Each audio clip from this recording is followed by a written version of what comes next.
Hey guys, welcome to the Weekly Wisdom. I'm Dean Graziosi. If you don't know me, if you've been here for years, thanks for joining us week after week. If you're new, it's an honor to have you here. Okay, today, this is part one of two.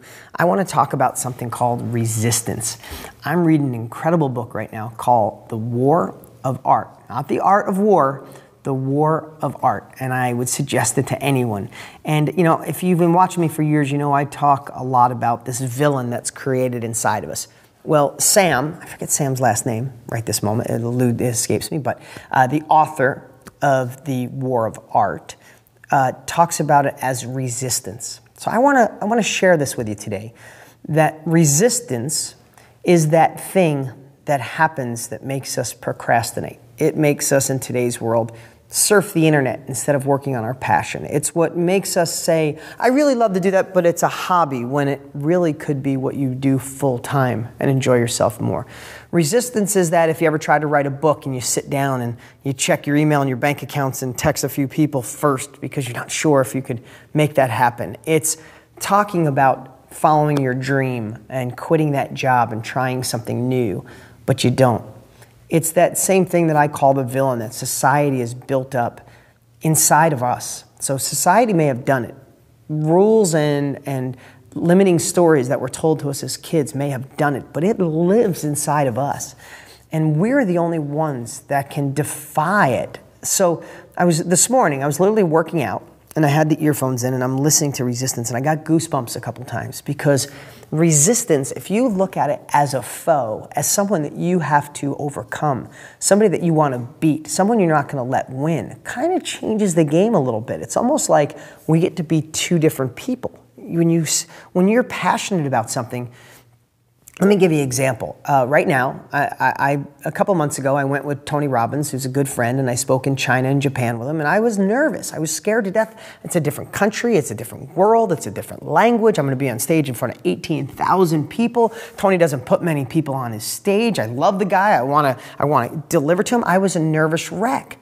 And when I look back at it now, it's because there was resistance, and that resistance is good. When you're nervous, that's good. When you do the same thing over and over, what do? You get bored. It's why you don't like your job. It's why things get mundane. It's because you're not fighting that resistance. Now, I'm sharing this with you today, and I'm getting on a plane right now. I mean, when I'm done here, getting on a plane and going to Australia to speak on stage again with Tony. Now, I'm a little nervous because it's different and I got to adapt, but that resistance is, I could go, no, it's different. But no, it's actually exciting. And here's the thing that I think we all, and if you're watching me for years, I talk about this stuff in different ways.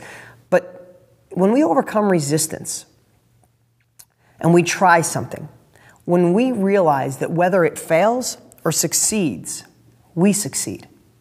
Because sometimes, do you know anybody, maybe yourself, that talks about, I'm going to write this book, and when I do, it's going to do this and this and this, but you talk about it so much that you talk all the way through the success, but you also talk your way in, oh, what if it fails? What if I look like a loser? What if I write my first book and no one buys it? What if it doesn't get published? Or what if I start that new company and I'm not smart enough, I'm not good enough? So resistance starts telling you all these stories, and it's easier to just talk about what you're going to do because the failure, the resistance is winning. Remember, look at it like a foe. Look at it like an enemy and go, oh, I hear you, Mr. Resistance, but you're not winning. Because here's the deal. If I write that book, start that company, start the exercise routine, start the better relationship with my family, my friends, my children, if I fail, at least I'm in the game and you didn't win.